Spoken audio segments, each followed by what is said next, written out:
How to change your Netflix password on iPhone, iPad or Android. Hello everyone and welcome back to our channel.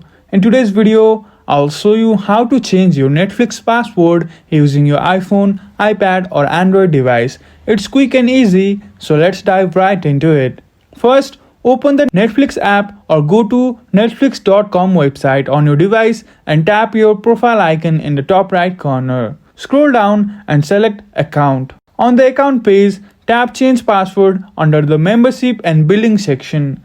Enter your current password, then type your new password twice to confirm. Finally, tap Save. You can also log out of all devices if you want to secure your account. And that's it. Your Netflix password is now updated. Make sure to choose a strong password and avoid reusing old ones for better security. If you found this video helpful, please give it a thumbs up and subscribe for more easy tech tips. Thank you for watching and we will see you again in the next video.